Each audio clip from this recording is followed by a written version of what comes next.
안녕하세요. TV 추가국장입니다.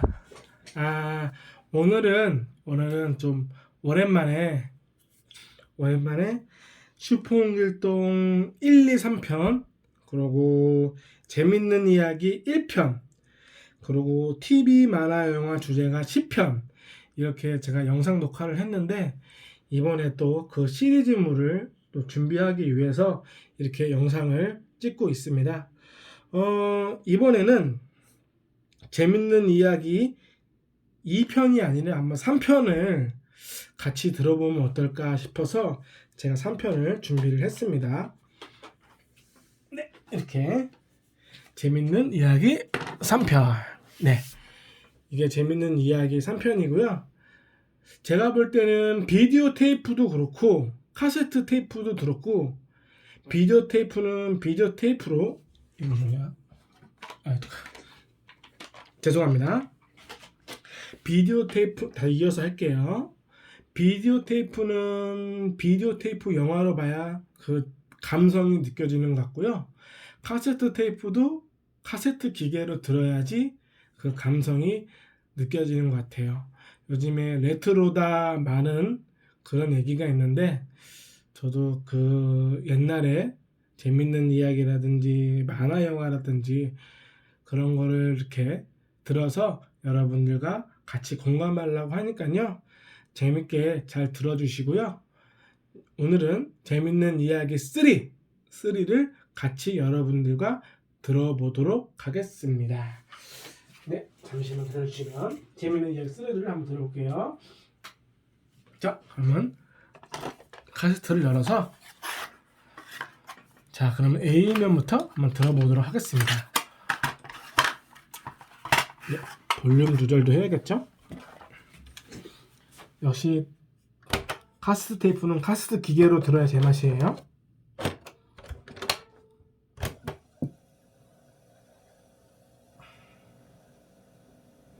아직은 안 나오네요.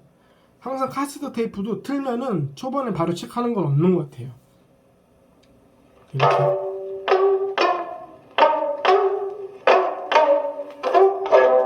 효녀 심청.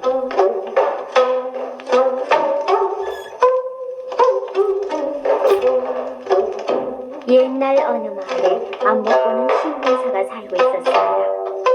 신봉사 부부는 늦게 아기를 낳았어요. 그런데 성이란 아기를 낳은 엄마는 곧 죽고 말았습니다.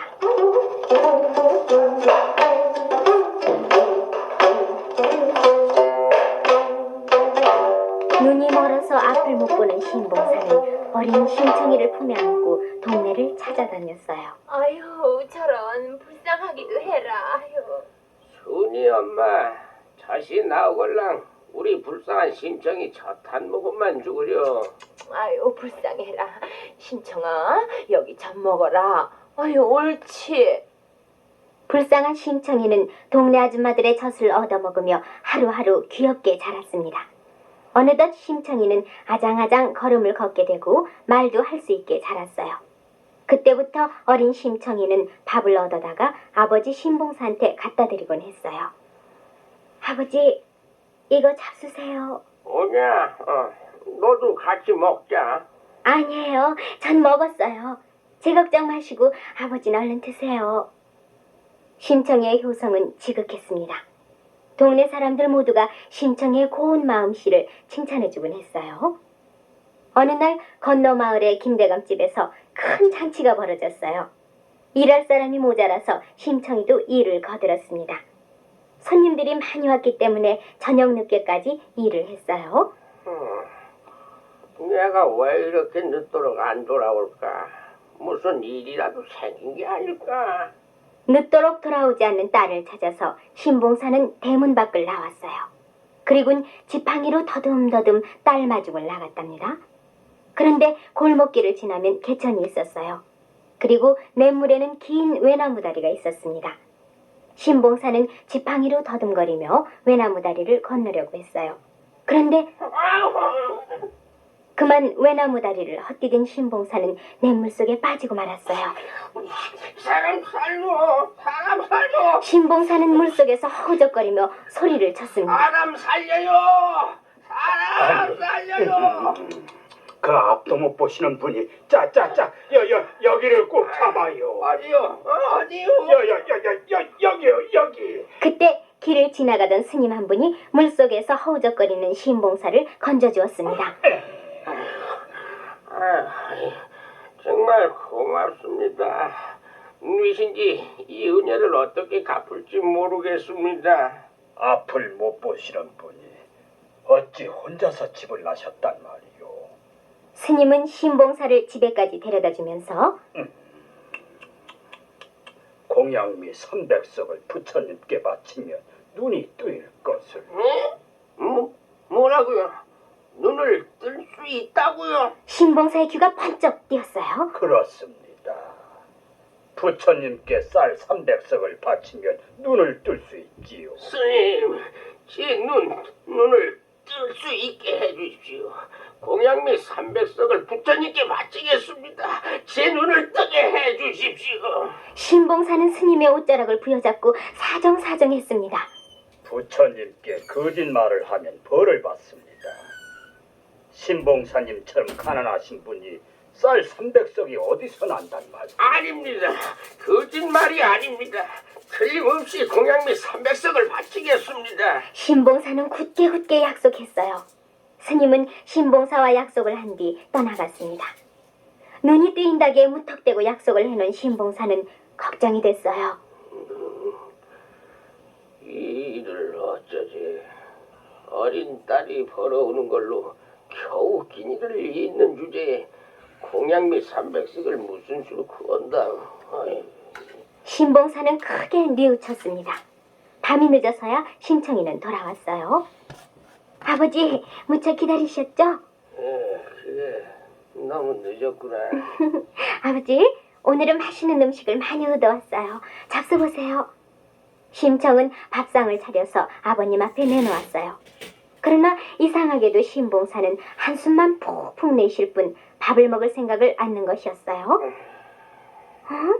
아버지, 무슨 걱정이라도 있으세요? 왜 그러세요? 아니다. 넌 몰라도 돼요. 신봉사는 고개를 흔들었어요. 하지만 심청이는 자꾸 졸랐어요. 실은 쌀 300석 때문에. 쌀 300석이요? 신봉사는 오늘 물에 빠졌던 일과 눈을 뜨기 위해 공양미 300석을 스님과 약속했던 일을 말했어요. 심청이는 쌀 300석이란 말에 깜짝 놀랐습니다. 쌀 300석이라면 큰 부잣집에도 내볼 수 없을 만큼 큰 것이었기 때문이죠. 그러나 마음씨 착한 심청이는 아버지가 눈을 뜨고 싶어 하시는 심정을 잘 알고 있었습니다. 아버지, 걱정하지 마세요. 제가 구해보겠어요. 그래서 아버지 눈을 뜨게 해드리겠어요. 아니, 네가 그 많은 쌀을 어찌 구한단 말이냐? 어떻게든 구해보겠어요. 며칠이 지났어요. 심청이는 열심히 일을 했답니다. 그렇지만 쌀 300석을 구하는 일은 쉽지가 않았어요. 어느 날 낯선 사람들이 마을에 나타났습니다. 처녀를 삽시다. 처녀, 값은 얼마든지 드릴 테니 처녀를 파세요. 그 사람들은 중국에 배를 타고 장사하러 다니는 사람들인데 바다 가운데 인당수라는 곳에 1년에 한 번씩 처녀를 바치고 있었어요. 처녀를 인당수에 바쳐야 장사가 잘 되고 배가 뒤집히지 않는데요. 처녀를 삽시다. 처녀, 값은 달라는 대로 드립니다. 자, 정말이세요? 그럼 정말이고 말고. 네가 가련? 네, 절 쌀 300석만 주고 사가세요. 남자들은 심청이를 사가기로 하고 부처님 앞에 공양미 300석을 바쳤습니다. 아버지, 제가 없더라도 부디 눈을 뜨셔서 행복하게 사세요. 안 된다. 내 너 없이 어떻게 살아간단 말이냐? 아버지, 안녕히 계세요. 안 돼. 성아. 자, 빨리 가자. 빨리 와. 참 불쌍하기도 하지. 달려가는 심청이를 보고 동네 사람들도 눈물을 흘렸어요. 심청이는 울며 울며 따라오는 신봉사를 멀리하고 뱃사람들을 따라서 배에 탔습니다.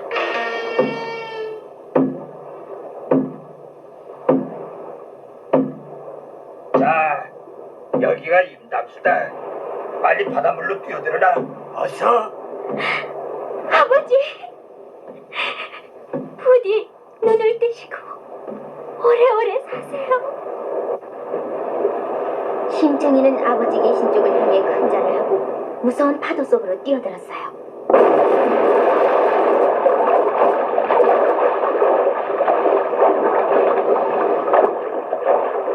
심청이의 몸은 깊이 깊이 빠져들어갔습니다. 나는 죽는 거야. 그런데 앞을 보니 큰 궁궐이 보이는 게 아니겠어요? 그리고 심청아, 어서 오너라. 궁궐에서 엄마가 부르고 있었어요. 엄마! 보고 싶었다, 심청아. 심청이와 엄마는 부둥켜 안고 기쁨의 눈물을 흘렸습니다. 그러나 곧 헤어져야만 했답니다. 엄마, 난 여기서 엄마하고 살고 싶어. 나도 그렇단다. 하지만 눈먼 아버지가 불쌍하지 않니? 그러니까 다시 세상에 나아가 아버지를 모시고 살아라. 엄마! 울면 안 돼.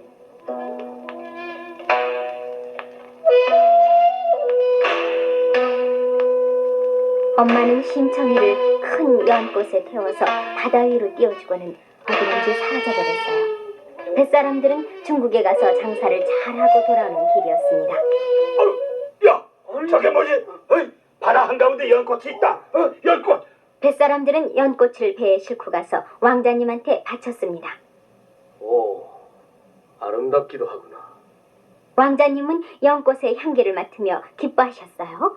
그런데 그때 연꽃이 방실 열리며 예쁜 처녀가 하나 나오는 게 아니겠어요? 네, 그 예쁜 처녀는 인당 스물에 몸을 던졌던 심청이었습니다. 오, 신기하구나. 그대 이름은 무엇인고? 심청이라 하옵니다. 왕자님은 예쁜 심청이를 신부로 맞아들었어요. 왕자님은 기뻐서 싱글벙글 하셨죠. 왕자님의 신부가 된 뒤 심청이는 눈먼 아버지 신봉사를 찾아봤습니다. 물론 옛날에 살던 집에도 찾아가 봤어요. 저 말씀 좀 묻겠어요. 여기 신봉사란 한 분 혹시 모르세요? 글쎄, 그 딸을 찾아서 그 길을 떠난 뒤에 소식이 없어요. 심청이는 아버지를 찾아서 방방곡곡을 살폈지만 아버지를 찾을 수가 없었습니다. 불쌍한 아버지, 분명 어딘가 살아계실 테지. 꼭 아버지를 찾고야 말 테야. 심청이는 왕자님한테 부탁을 드렸습니다. 제 부탁을 들어주시겠어요? 그럼요. 들어드리죠. 저 실은 아버지를 찾고 싶어요. 아버지는 눈먼 봉사예요. 저런. 우리나라에 있는 눈먼 사람들을 위해서 큰 나라 잔치를 차려주세요. 그럼 혹시 아버지가 그렇게 합시다. 눈먼 사람을 위한 잔치를 베푼다는 방이 이고을 저고을에 붙었어요. 나라 전체의 봉사들이 대궐로 몰려들었습니다.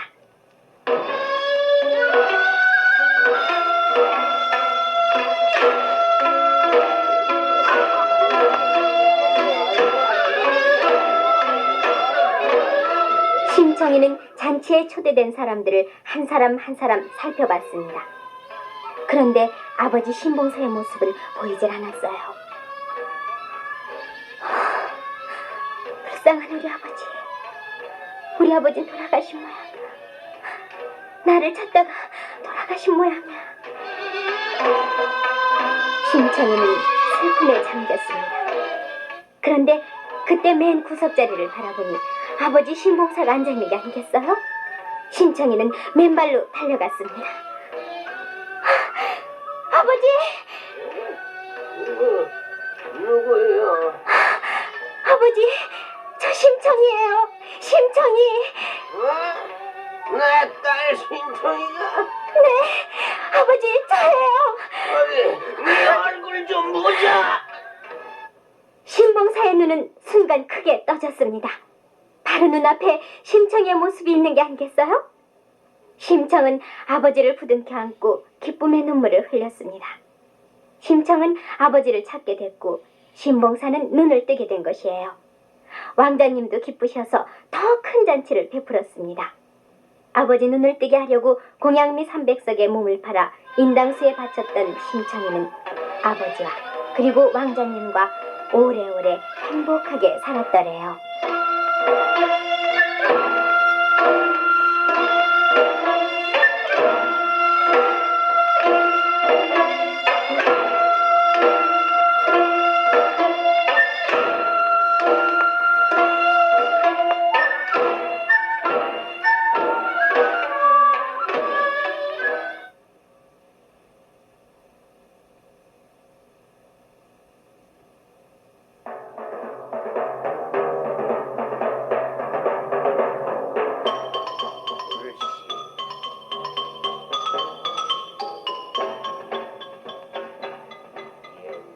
옛날 아주 먼 옛날 어느 깊은 산 속에 마음씨 나쁜 호랑이 한 마리가 살고 있었어요.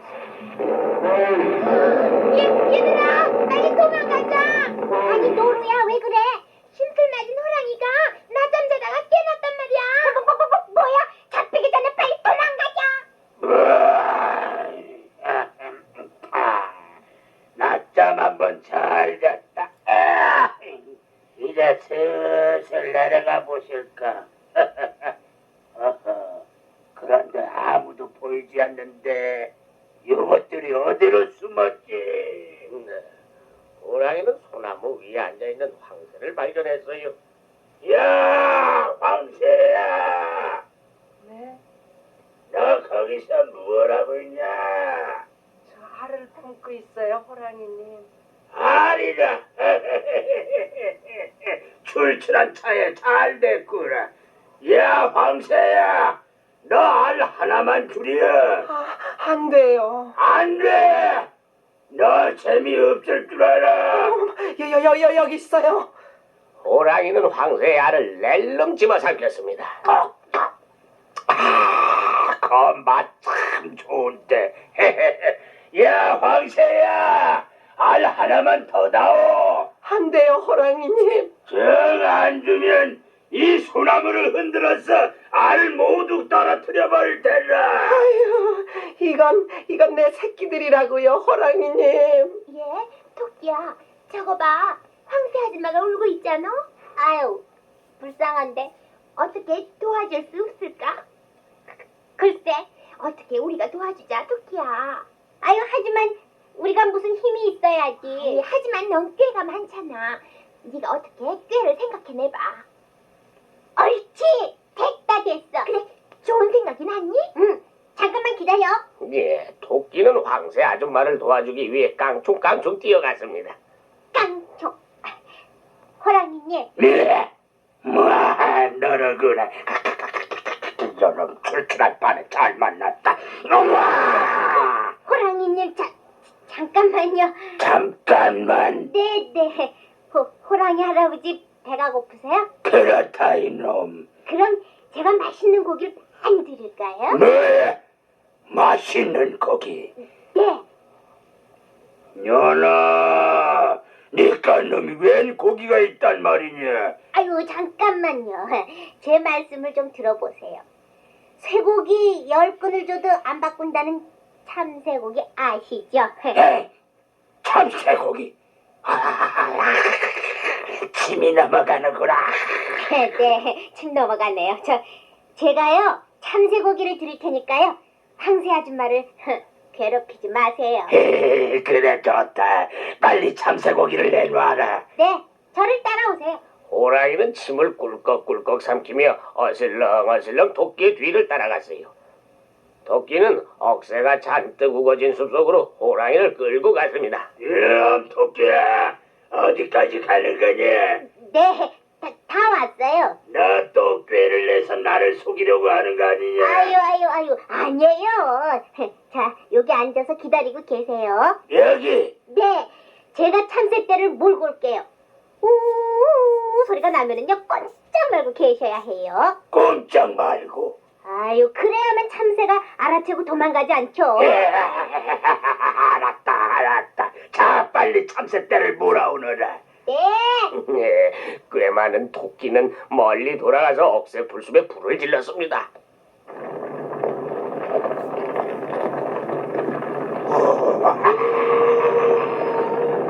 예, 우 소리가 들리기 시작하는구나.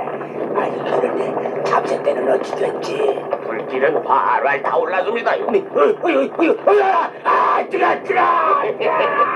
예, 토끼의 꾀에 넘어간 호랑이는 불에 타 죽고 말았죠. 이런 일이 있은 후부터는 호랑이가 불을 아주 무서워하게 됐다 하는 얘기였습니다.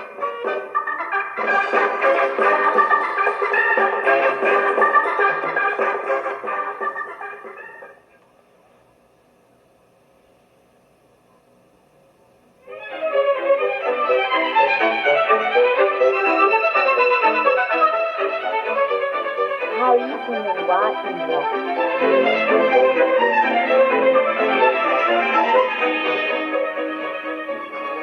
아주 오래된 얘기예요. 평양 땅 가명이라는 곳에 바위라는 소년이 살고 있었더래요. 바위는 엄마와 아빠 이렇게 세 식구가 살았는데 집이 몹시 가난해서 부모님 일을 도우며 살아갔어요. 예, 파우야. 네 소원이 뭐냐? 아버지, 난 소원이 3가지가 있어요. 하나는 부모님한테 효도하는 길이고요. 오호, 효도. 그놈 참 기특하구나. 또 하나는 우리가 부자가 되는 거고요. 그리고 마지막 하나는 우리 평양 사람들을 물난리로부터 구해주는 거예요. 뭐야? 물난리. 네, 우리 평양은 여름만 되면 비가 많이 와서 홍수가 나잖아요. 홍수가 나면 집이 떠내려가고 닭과 소가 떠내려가고. 바오는 나이 어린 소년이었지만 동포를 사랑하는 아주 착한 소년이었어요. 어느 날 바오 소년은 새끼와 집신을 장에 팔러 나갔어요. 그런데 아이고 힘들어. 아이고 아니, 힘들어. 저 할아버지는 지게에다 뭘 쥐고 오시면서 저렇게 힘들어하실까? 바오 소년이 자세히 보니까 어부 할아버지의 지게 위에 얹혀 있는 것은 아주 커다란 잉어 한 마리였어요. 이야, 굉장히 큰데? 아유 허리야. 아이고 무거워. 무겁거든. 나를 얼른 강에다 도로 넣으시오. 잉어가 말을 하네? 할아버지, 잉어가 말을 해요. 뭐야? 영화를 봐? 아이, 할아버지, 영화가 아니라요. 잉어가 말을 한다고요. 임금님이 왔어? 아유, 답답해. 잉어요, 잉어. 네, 어부는 너무나 늙어서 귀가 잘 들리지 않았던 거예요. 그래서 잉어가 하는 말을 여태까지 못 들은 것이었죠. 할아버지, 이 잉어를 못에 쓰시려고 그러세요? 에? 안 들려. 이 잉어를 어디다 쓰실 거냐고요? 이거 집에 가지고 가서 삶아 먹으려고 해. 바오 소녀는 말하는 잉어가 불쌍하게 생각되었어요. 그래서 어떻게 해서든지 살려주고 싶었죠. 할아버지, 이 잉어를 저한테 파세요. 에? 팔아? 네, 제가 사겠어요. 아니 니까지 게 무슨 돈이 있다고? 새끼하고 집신판 돈이 있다고요, 저한테. 그래. 네가 가지고 싶다면은 팔아야지. 그래. 이렇게 해서 바오는 그 말하는 잉어를 샀어요. 야, 잉어야, 너 숨차지? 그래. 숨차 죽겠다. 조금만 참아. 내가 널 다시 대동강물에다 넣어줄게. 고맙다. 바오는 큰 잉어를 들고 강가로 갔습니다. 잉어야, 다시는 어부들의 그물에 걸리지 말고 행복하게 살아라. 잘 가. 안녕. 잉어는 뒤돌아보며 물속으로 들어갔어요. 그런데 그날 밤 바오가 잠자리에 들었을 때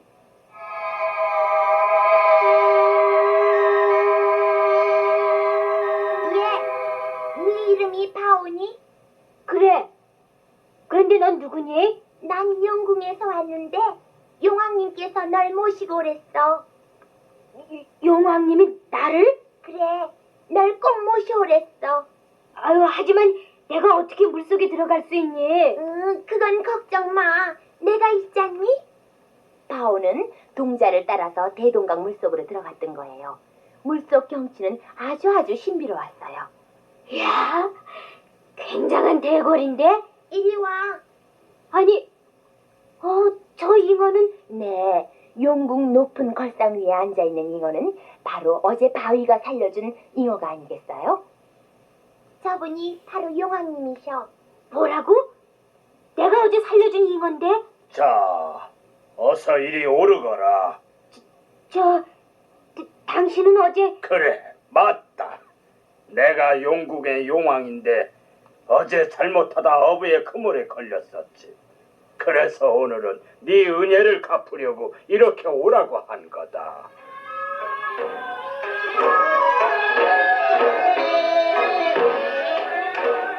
용왕 잉어는 진수성찬 맛있는 음식을 대접하여 잔치를 베풀었던 거예요. 아유, 배부르다. 이렇게 맛있는 음식은 생전 처음이에요.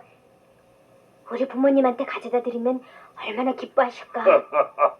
그래, 한 상 차려줄 테니 가져가거라. 그리고 또 네 소원이 있다면 말해보거라.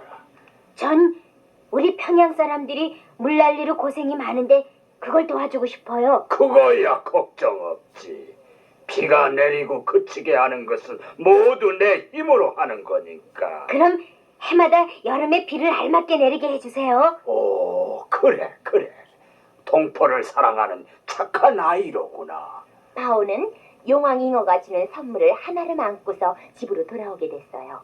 물론 맛있는 음식도 부모님과 함께 나눠 먹었죠.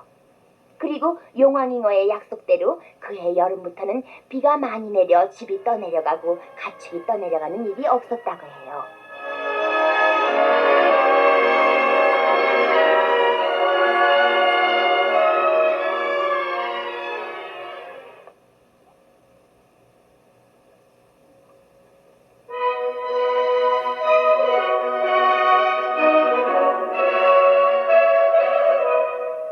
눈먼 동생.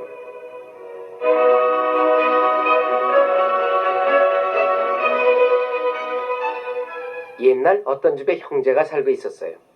그런데 형은 마음이 착하지 못해서 동생을 미워하고 밥도 잘 주지 않았어요. 야 이놈아, 너 나무 해오라고 했더니 어디서 놀고 왔어? 나무 해왔어, 형. 어디? 여기 해왔잖아. 야야야야 이놈아, 겨우 욕을 해왔어? 3살짜리 어린애도 이 정도는 하겠다. 너 나무를 조금 해왔으니까 오늘 밥을 못 먹을 줄 알아? 마음씨 나쁜 형은 혼자서 밥을 먹었어요. 형, 나 배고파. 듣기 싫다요. 형, 조금이라도 좋으니 밥 좀 줘. 아니 이놈이. 마음씨 나쁜 형은 몽둥이를 들어 동생을 마구 때렸어요. 그런데 형이 때린 몽둥이는 동생의 눈을 찔러 두 눈을 멀게 했어요. 그러고도 모자라 눈먼 동생을 내쫓아 버렸어요. 눈먼 동생은 눈물을 한없이 흘리며 산으로 올라갔습니다. 불쌍한 동생은 죽으려고 마음을 먹었기 때문이죠. 눈물을 흘리며 하염없이 앉아있는데 바로 바위 밑에 호랑이들이 있었던 거예요. 그런데 호랑이들이 무슨 얘기를 주고받고 있었어요. 동생은 가만히 귀를 기울여 들여봤죠. 이 산을 넘어 서쪽으로 가면 우물이 있지. 그래, 조그만 우물이 있지. 그 우물물로 눈을 씻으면 눈이 밝아진대. 그뿐인 줄 알아. 눈먼 사람이 그 물로 눈을 씻으면 눈이 당장 떠진대. 그뿐인 줄 아니? 그럼 또 있어? 그래. 그 우물 속에 세모진 야광주가 있는데 밥이 나와라 하면 밥이 나오고 옷이 나와라 하면 옷이 나오고 집 나와라 하면 집이 나오는 보물이래. 이야, 정말 근사하겠구나. 이렇게 말한 호랑이들은 어디론가 어슬렁어슬렁 가버렸어요. 당장 눈이 뜨인다고? 다음날 새벽 동생은 서쪽으로 걸어 우물을 찾아 나섰어요. 앞을 못 보기 때문에 넘어지기도 여러 번 했죠. 바로 이 우물이 모양이구나. 동생은 우물물을 떠서 눈을 씻었어요. 그랬더니 과연 앞이 잘 보이는 거 아니겠어요? 보인다! 앞이 보인다! 동생은 기뻐하며 우물 밑을 내려다 봤어요. 그랬더니 과연 우물 밑에는 야광주가 반짝이고 있었어요. 동생은 그 야광주를 건져냈죠. 배도 고픈데 한번 해볼까? 밥 나와라! 야! 정말이다! 네, 고슬고슬 금방 지금 밥이 나왔어요. 물론 좋은 반찬도 나왔죠. 배불리 먹은 동생은 어디 이번엔 옷을 한번 얻어 입어볼까? 옷 나와라! 야! 네, 야광주에서는 정말 옷 한 벌이 나왔어요. 그리고 집 나와라 하니까 집도 나오고 동생은 산을 넘고 물을 건너 형네 집으로 갔습니다. 형님 계세요? 아니, 네가 봐요. 눈을 떴어요. 형, 눈을 떴다고요? 그런데 집을 떠난 며칠 전에 비해 집이 가난해져 있었어요. 동생은 모든 얘기를 다 들려준 다음 형을 데리고 자기 집으로 갔습니다. 그리고 둘이 행복하게 오래오래 살았다래요.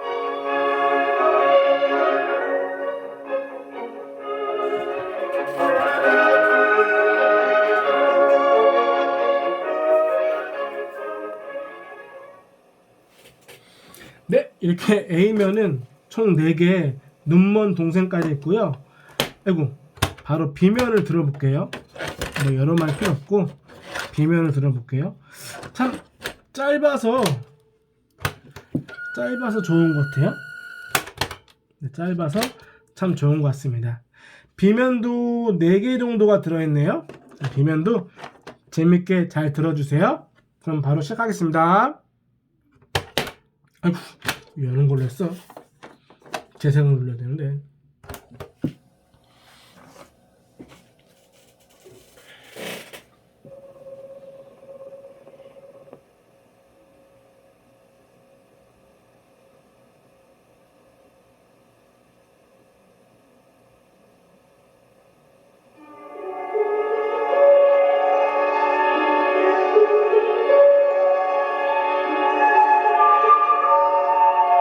인어공주.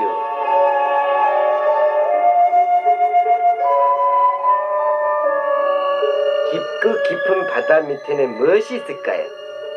깊고 깊은 바다 밑에는 인어 임금님의 성이 있답니다. 인어 임금님한테는 6명의 공주가 있었어요.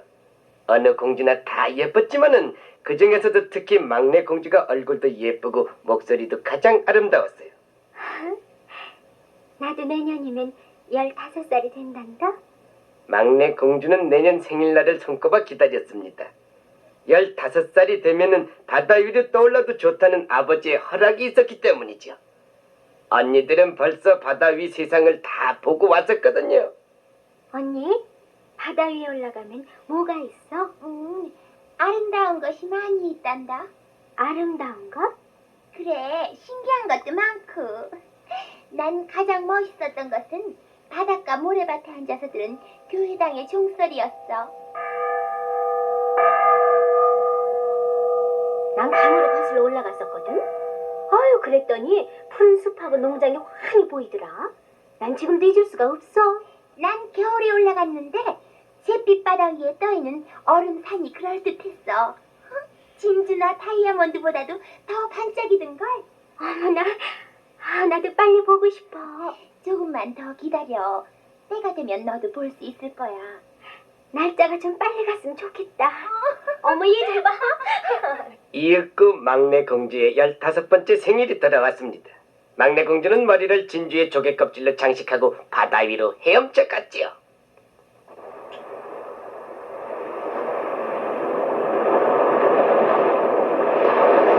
해는 지고 하늘에는 별들이 반짝였어요. 어머나, 참 아름다운 밤도 다 있네. 그때 저 멀리 고요한 바다 위에 돛담배 한 척이 떠오고 있었습니다. 배에서는 즐거운 노랫소리가 들려왔죠. 엘야누야누야 엘야누야누 허기 영접했노이. 인어 공주는 산실 창가로 헤엄쳐 갔어요. 창너머로 바라다 보니 넓은 식탁에는 먹음직스러운 음식이 가득 차려져 있고 훌륭한 사람들이 잔치를 벌이고 있었어요. 그 중에서도 식탁 한가운데 앉아있는 아름다운 소년이 특히 인어 공주의 눈길을 끌었죠. 그 소년은 어떤 나라의 왕자인데 오늘이 바로 왕자님의 생일이었던 거예요. 참 멋있는 분이구나. 밤은 깊어만 갔어요. 인어 공주는 계속 배 주위를 헤엄치고 있었지요. 그런데 벼랑간 폭풍이 몰아치기 시작했습니다. 선원들은 돛을 내리고 배를 빨리빨리 몰았어요. 그러나 배는 산더미 같은 파도에 밀려 산산조각이 나고 말았어요. 물에 빠진 사람들은 살려달라고 허부적거렸어요. 어머나, 이를 어떡하지? 왕자님은 어떻게 되셨을까? 인어공주는 바닷속으로 헤엄쳐갔어요. 왕자님은 전신을 잃고 물속으로 깊이 잠기고 있었어요. 인어공주는 자신도 모르게 왕자님한테 데려가서 왕자님을 품에 안았죠. 제발 살아나셔야 할 텐데. 인어공주는 간절히 빌며 육지가 보이는 곳으로 헤엄쳐갔어요. 새벽이 되자 풍랑은 먹고 해가 떠오르기 시작했습니다. 그리고 왕자님의 볼엔 핏기가 감돌기 시작했죠. 바닷가에 올라간 인어공주는 모래 위에 왕자를 눕히고 물에 젖은 머리를 곱게 매만져 주었어요. 왕자님, 왕자님, 정신 차리세요. 왕자님이 정신이 들어 눈을 살며시 뜨려는 순간이었습니다. 근처 수도원에서 한 소녀가 바닷가로 오고 있는 것이었고 인어공주는 깜짝 놀라 바위 뒤로 몸을 숨겼어요. 그 소녀는 왕자님을 발견하게 됐지요. 어머? 어머, 이런 곳에 사람이 쓰러져 있네. 어젯밤 풍랑으로 조난을 당한 분이구나. 그때 왕자님은 정신이 깨어서 눈을 떴던 거예요. 자, 일어나세요. 저를 살려주셔서 정말 고맙습니다. 인어공주는 서운한 생각이 들었어요. 내가 살려드렸건만 왕자님은 아무것도 모르시는구나. 인어공주는 쓸쓸히 바다 밑 성으로 돌아왔어요. 인어공주는 성으로 돌아와서도 왕자님을 잊을 수가 없었습니다. 어느 나라 왕자님일까? 한 번만이라도 만나볼 수 있었으면. 그런데 다행스럽게도 언니 친구 중에 그 왕자님이 사는 궁전을 알고 있는 인어가 있었어요. 어느 날 달이 떠오를 무렵 인어공주는 왕자님이 사는 궁전 근처로 갔습니다. 그때 마침 왕자님은 혼자 발코니에 서서 바다를 바라보고 있었어요. 그러나 왕자는 인어공주가 자기를 바라보고 있는 줄은 전혀 모르고 있었던 겁니다. 인어공주는 자기 꼬리를 바라보며 슬픈 얼굴로 중얼거렸습니다. 나도 사람이 되고 싶어. 나한테 다리가 있다면 왕자님 곁에 가까이 갈 수 있으련만. 인어공주는 살고 있는 요술장의 할머니를 생각해냈어요. 옳지. 그 요술장의 할머니라면 내 꼬리를 없앨 수 있을지도 몰라. 그리고는 인어공주는 요술장의 할머니 집을 찾아갔습니다. 어서 들어와라. 저 할머니, 난 네가 무엇 때문에 왔는지 다 알고 있단다. 어머나, 그럼 제 꼬리를 없애주실 수 있나요? 약을 만들어주마. 먹으면 꼬리가 없어지고 그 대신 두 다리가 생기지. 그러나 한 발짝 걸을 때마다 칼로 도려내는 것처럼 아프단다. 아파도 좋아요, 할머니. 그리고 만일 왕자가 다른 사람하고 결혼하면 넌 물거품으로 변하게 된단다. 네, 물거품이 된다도 좋아요. 약값으로는 네 귀여운 목소리를 받겠다. 네? 제 목소리요? 그럼 전 말을 할 수 없게 되잖아요. 하지만 넌 몸매도 예쁘고 보석 같은 눈을 가지고 있으니 그것만으로도 충분히 왕자님의 마음을 사로잡을 수 있을 게다. 싫으냐? 아니에요. 그렇게 하겠어요. 요술 할머니는 약을 만들어준 다음 약값으로 인어공주의 혀를 잘라냈습니다. 성으로 돌아온 공주는 부모님과 언니들한테 마음속으로만 작별 인사를 한 후 바다 위로 헤엄쳐 올라갔어요. 인어공주는 왕자님이 사시는 궁궐 근처 모래밭에서 약을 먹었죠. 인어공주는 아픔에 그만 정신을 잃고 말았어요. 정신을 차리고 일어났을 땐 꼬리가 없어지고 그 자리에 아름다운 두 발이 달려 있었습니다. 인어공주는 혀가 없으니 말을 할 수가 없었어요. 왕자는 인어공주를 성으로 데리고 갔죠. 왕자는 어디를 가든지 인어공주를 꼭 데리고 다녔어요. 그랬던 어느 날, 난 아버님 명령으로 이웃나라 공주와 결혼하게 됐어. 그렇지만 난 나를 풍랑에서 살려준 그 여자와 결혼하고 싶어. 이튿날 아침 왕자님은 배를 타고 떠났어요. 결혼이 정해지자 온 나라는 기쁨으로 들떴지요.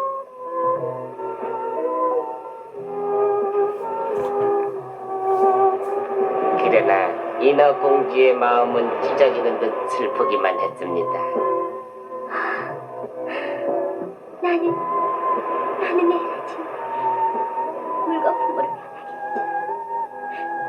왕자님은 아무것도 몰라. 인어 공주는 슬픔에 젖어 바닷가를 거닐고 있었어요. 그때 바닷속에서 언니들이 나타났지요. 언니, 난 내일 아침이면 물거품으로 변할 운명. 예, 막내야, 걱정하지 마. 우리가 널 구해줄게. 어떻게? 자, 이 칼을 받아. 우리가 요술 할머니한테서 얻은 칼이야. 이 칼로 내일 아침 해가 뜨기 전에 왕자님의 가슴을 찔러. 왕자님의 피로 네 다리를 씻으면 넌 다시 꼬리가 생길 수 있대. 인어 공주는 칼을 받았어요. 그리고 그날 밤 왕자님의 침실로 몰래 들어갔죠. 왕자님은 이런 것도 모르고 곤히 잠들어 있었어요. 어떻게? 아유, 어떻게? 차마 왕자님의 가슴을 찌를 수가 없었어요. 아니야. 차라리 내가 물거품이 되어버릴래. 물거품이 되어버릴 테야. 인어 공주는 왕자님의 볼에 키스를 하고 뒤돌아섰습니다. 왕자님, 부디 행복하게 사세요. 그리고 인어 공주는 고향 있는 바다에 몸을 휙 던져버렸어요.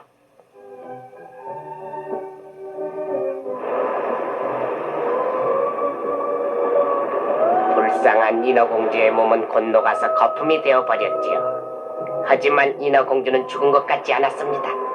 곧 몸이 둥둥 뜨더니 산들산들 가벼운 바람이 되어버렸어요. 불쌍한 인어 공주, 그대가 죽다니.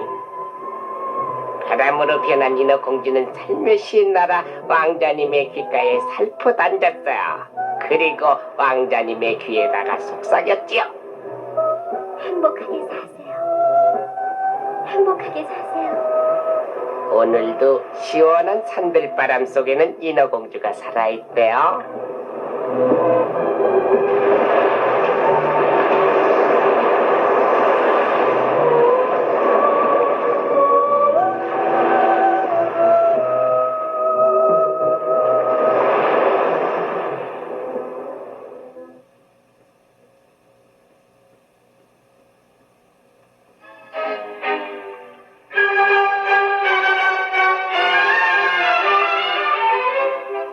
항아리 싸움.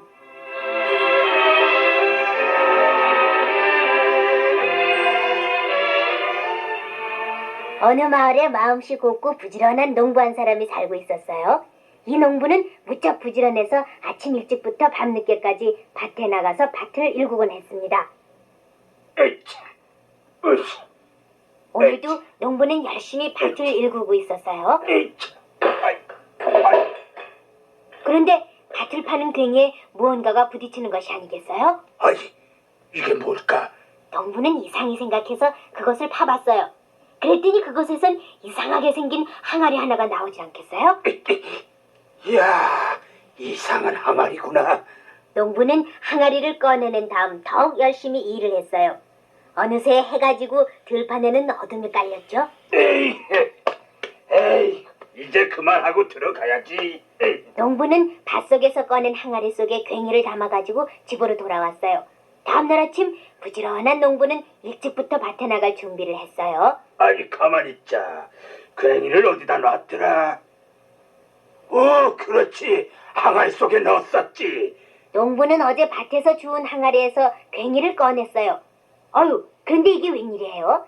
항아리 속엔 괭이 한 자루가 또 있는 것이었어요. 응? 이상하다. 괭이가 둘이 됐어.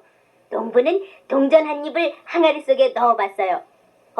그랬더니 항아리 속에는 2개의 동전이 있는 게 아니겠어요? 여보, 이리 와봐. 아유, 무슨 일인데 그래요? 이 항아리 좀 보라고. 보물 항아리야, 보물 항아리. 보물 항아리요? 이번에 농부는 부인과 함께 쌀 한 대를 항아리 속에 넣어봤어요. 그랬더니 또 쌀 2대가 나오는 것이 아니겠어요? 아유, 여보, 우린 이제 부자가 되게 됐어요. 그래. 우리 이 보물 항아리를 소중히 간직합시다. 농부가 항아리를 얻었다는 소문이 온 마을에 쫙 퍼지게 됐어요. 그때 이 동네에 사는 욕심장이 영감이 농부의 집으로 찾아왔습니다. 아이놈아, 너 그 항아리를 어디서 훔쳤느냐? 아이고, 훔치다뇨. 전 밭속에 파묻힌 걸 파냈다고요. 그럼 그 항아리를 이리 줘. 이건 내 건데요. 아이놈아, 하지만 나한테서 산 밭에서 얻었지. 난 반만 팔았지 항아리까지 팔진 않았다고. 에? 네, 두 사람은 서로 다투다가 그 항아리를 들고 원님을 찾아갔어요. 보물 항아리라는 소리에 원님도 슬그머니 욕심이 생겼겠죠? 그러니까 이 항아리의 임자는 너 욕심장이 영감 것도 아니고 농부 것도 아니다. 그럼 누구 거란 말입니까?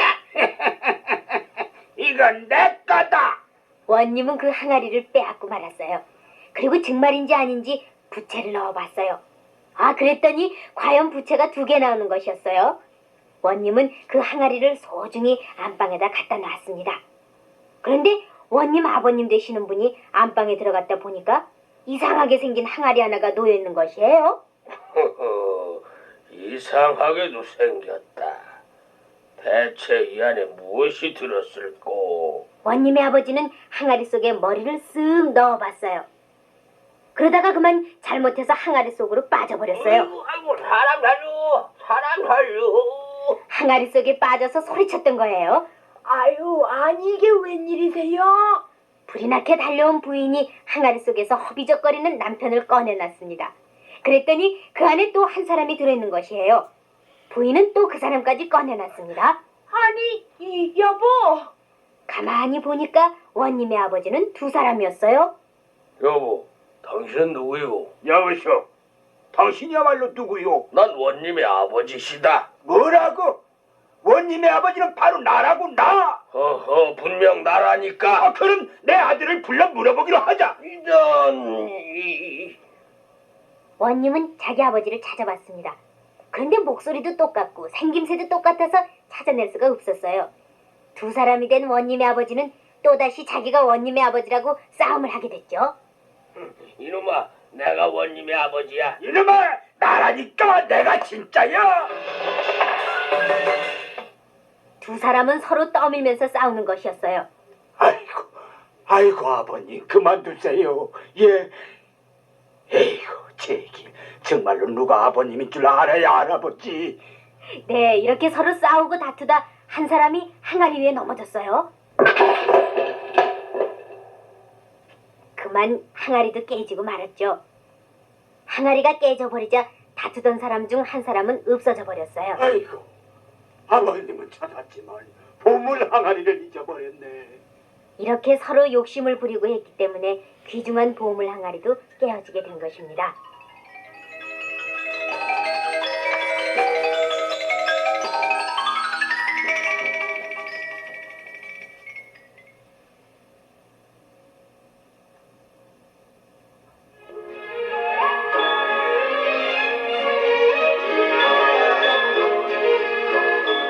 은혜가 큰 두꺼비.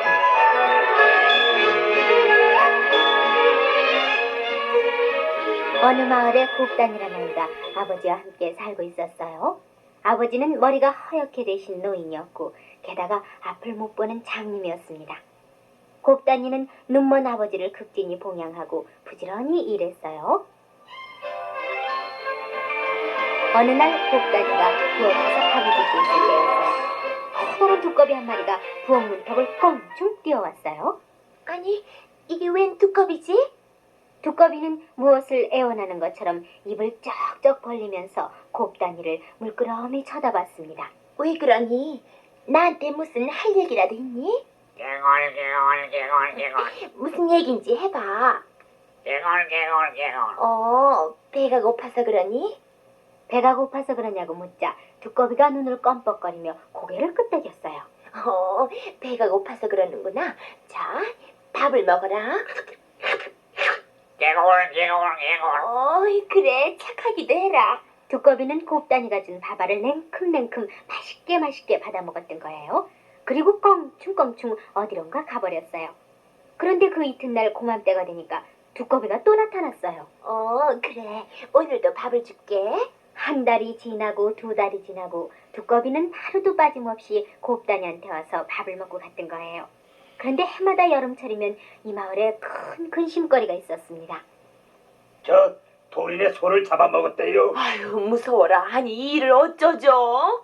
네, 동네 산속에는 몇천 년 묵은 무서운 괴물이 살고 있었는데 여름만 되면 동네에 나타나서 사람을 해치고 소, 돼지 등 가축을 해치곤 했던 거예요.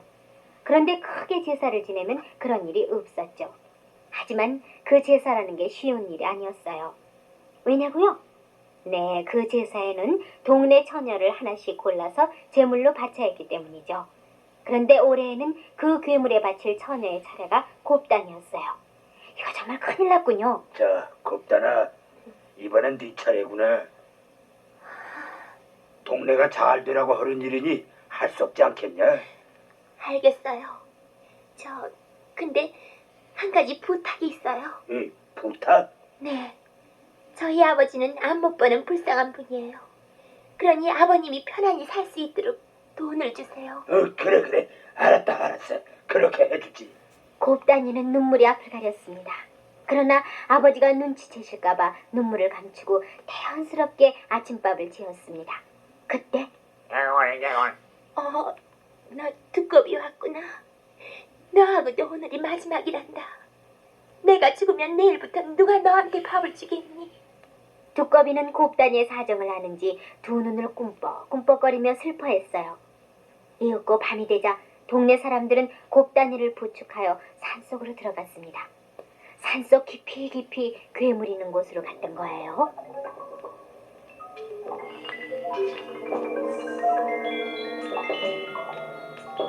야, 여보게들, 우리는 여기서 그만 내려가지. 그러지. 동네 사람들은 곱단이를 붙잡지 않고 산에서 내려왔어요. 밤은 어두워지고 곱단이는 무서워서 벌벌 떨었습니다.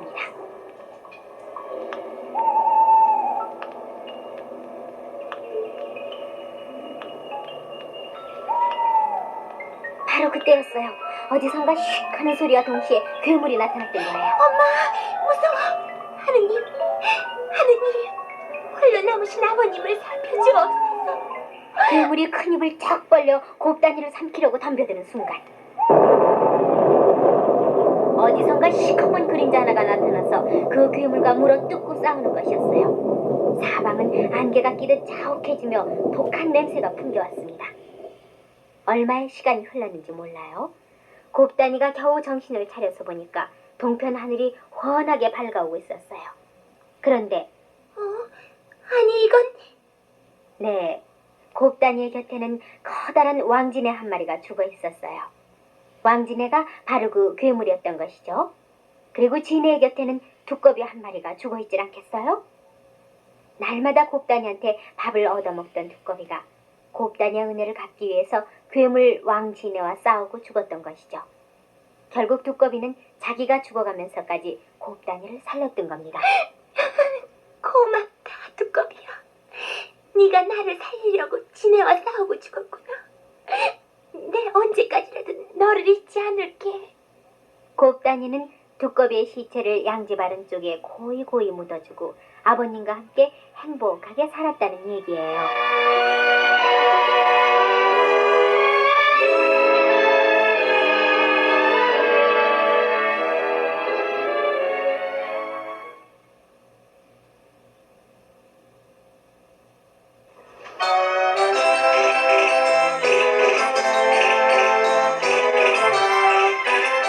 우물안 개구리.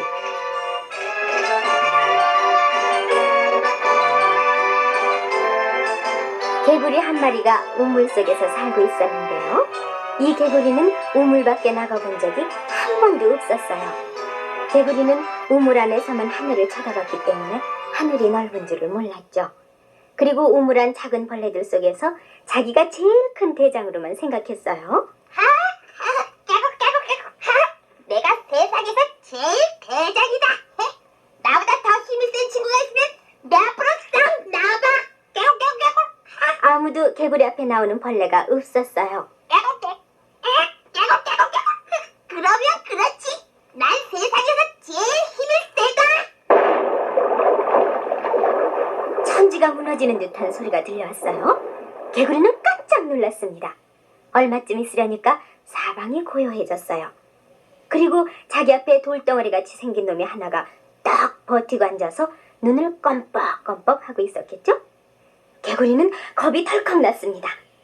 그렇지만 세상에서 자기보다 힘이 센 친구가 없는 줄로 안 개구리는 그놈을 슬쩍 건드려 봤어요. 그랬더니 그놈은 한 발로 개구리를 꼼짝 못하게 만들었어요.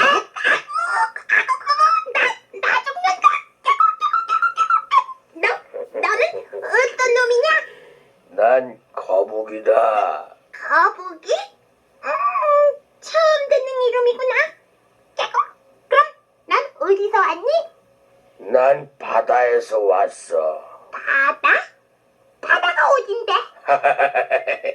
이 바보야, 넌 바다도 모르니? 개구리는 바다라는 말에 깜짝 놀랐어요. 야, 그럼 바다가 이 우물보다 더 크니? 에이, 바보. 바다는 우물하고는 비교도 안 돼. 무척 크단 말이야. 그래? 얼마나 큰데? 네가 이쪽 끝에서 저쪽 끝까지 헤엄쳐 가려면은 한 달도 더 걸려. 넌 바다 한가운데서 빠져 죽고 말 거야. 개구리는 또 한 번 깜짝 놀랐습니다. 야, 깨골. 세상에는 그렇게 넓은 데가 다 있었니? 그래, 이 바보야. 넌 우물한 개구리니까 아무것도 모르지. 예, 그렇지만 나보다 힘이 센 놈은 없겠지? 뭐라고? 아이고, 배야. 왜 그래? 아이고, 배야, 야야야야, 거북이 좀 작자고 웃겨라. 나보다 더 힘이 센 것들이 있단 말이야? 이 바보야, 우물 밖에만 나가봐. 전부 너보다 힘이 세고 너 같은 놈이 제일 약한 놈이라고. 거짓말. 개구리는 거북이의 말을 믿을 수가 없었습니다. 그럼 한번 나가볼래? 이렇게 해서 개구리는 거북이를 따라서 우물 밖을 나가봤어요. 아유, 그랬더니 이게 웬일이겠어요? 하늘이 손바닥만한 줄만 알았는데 끝도 없이 넓지 않겠어요? 그리고 또 누런색의 지붕만한 것이 움직이고 있었습니다. 예, 거북아, 저건 뭐니? 저건 소야. 세상엔 소보다 큰 것들이 얼마든지 있다고. 그 소리에 놀란 개구리는 깡충 뛰어서 우물 속으로 다시 도망쳐버렸습니다. 야, 내가 제일인 줄만 알았더니. 개구리는 그만 자기가 바보였다는 것을 깨닫고 창피해서 어쩔 줄 몰랐대요.